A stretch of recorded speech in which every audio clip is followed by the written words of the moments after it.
tunashuhudia mataifa yakihujumiana. Tunashuhudia vijana kulaghaiwa na kumezeshwa sumu dhidi ya mataifa yao na kushawishiwa kuhujumu chumi zao zilizojengwa kwa nguvu kubwa.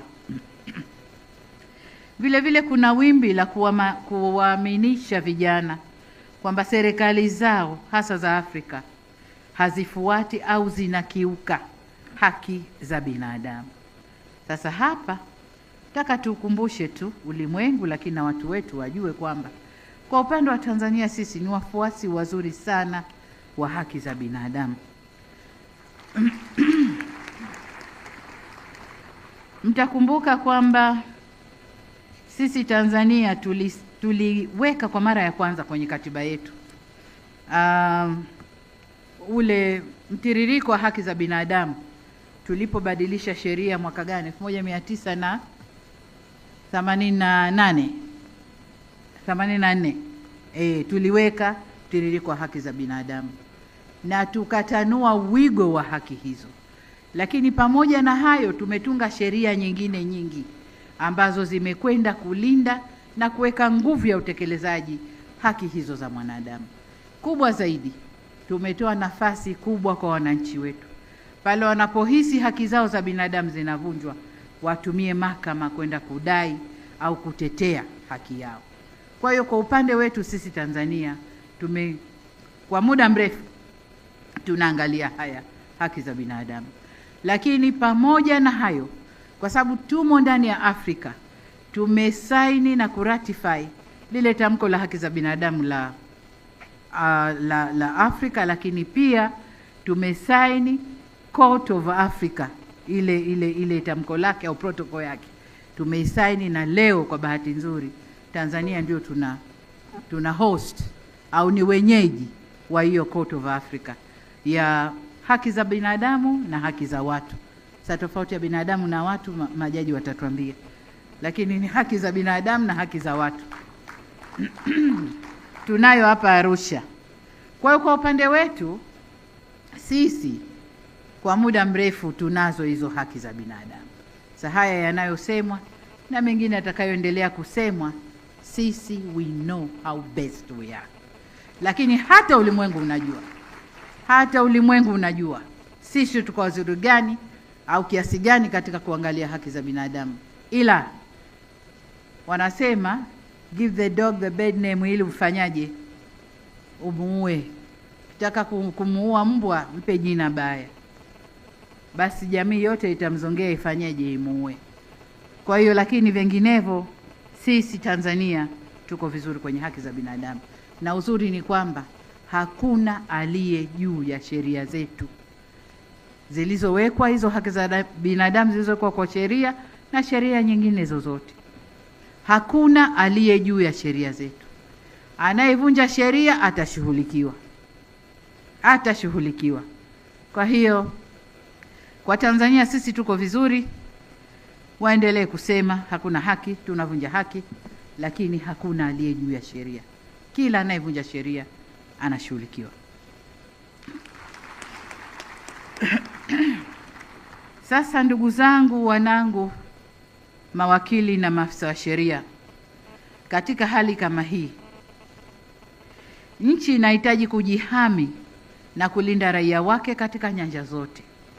Nyanja za kiuchumi kama tulivyosema, mikataba yetu tuitazame vizuri, sheria zetu kwenye uwekezaji, sheria zetu za uzalishaji, sheria kote huko kwenye uchumi. Tunajitahidi kubadilisha mazingira na kutunga sheria zinazovutia ili tukuze uchumi wetu, na Mungu anatuitikia, tunakuwa kiuchumi. Lakini pia wananchi hawa wanatakiwa kulindwa kisiasa, na hii kazi mnaifanya vizuri sana. Sheria za vyama vya siasa, sheria za uchaguzi, sheria za nini zinazohusu mambo hayo, lakini pia kesi za uchaguzi mnazisimamia vizuri sana. Kwa hiyo upande wa kisiasa na kwenyewe nako mnatoa haki hiyo. Kuna kesi za kijamii, walindwe kijamii. Mama Samia Legal Aid Campaign inakwenda kuwasikiliza watu kule waliko. Kesi nyingine za mahakama, nyingine mnafanya settlement huko, mambo ya jamii na jamii inakaa vizuri kule iliko, kwa sababu matatizo yao yanapata kutatuliwa. Kwa hiyo kazi hizi mnazifanya vizuri sana. Sasa niseme, narudia tena, nyinyi ni walinzi wa nchi hii, ni walinzi muhimu wenye ujuzi wa kisheria za ndani na za kimataifa. Nimesema hali iliyoko duniani sasa hivi, lazima tuwe weledi wa matamko, maprotoko na mambo mengine ya kimataifa yanayotoka huko, kuyaangalia kwa haraka, kuyatafsiri katika hali yetu na kuweza kutoa majawabu kwa haraka ili kuhami uhuru wetu.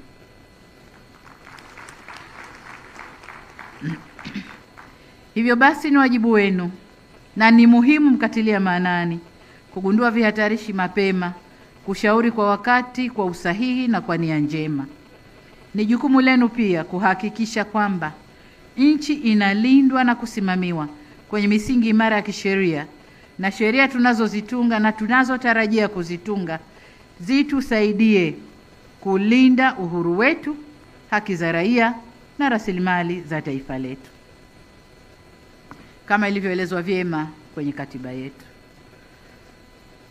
Mwanasheria au wakili wa serikali hapimwi kwa kesi alizoshinda, anapimwa pia kwa migogoro aliyoizuia, fedha za umma alizookoa na makosa aliyoyazuia kabla hayajaligharimu taifa.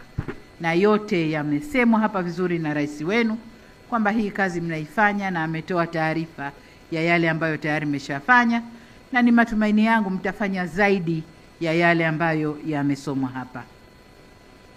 Lakini niongeze kwamba mwanasheria au wakili wa serikali au mwanasheria, afisa wa sheria wa serikali, anapimwa kwa uwezo wa kutafsiri sheria na matamko ya kimataifa na kujidhatiti kuihami nchi yake na vitishio vya ndani au nje ya taifa lake. Kwa maana nyingine, pamoja na kutusaidia katika shughuli za maendeleo na ustawi wa watu wetu, sheria zetu zinapaswa kuwakinga dhidi ya vihatarishi vya uhuru na ustawi wa taifa letu. Hapa nizielekeze taasisi zote za serikali kujenga utaratibu wa kutambua vihatarishi vya kisheria mapema, iwe ni kwenye mikataba, utawala wa ardhi, manunuzi, miradi ya maendeleo, ajira, mambo ya mazingira, tehama na hata huduma kwa wananchi. Lazima kuwe na umakini wa kisheria tangu hapo mwanzo.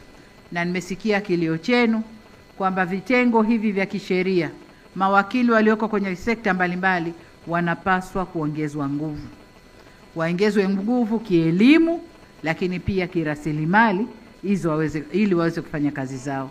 Nimesikia na waziri yuko hapa amesikia, tutakwenda kuyasimamia hayo.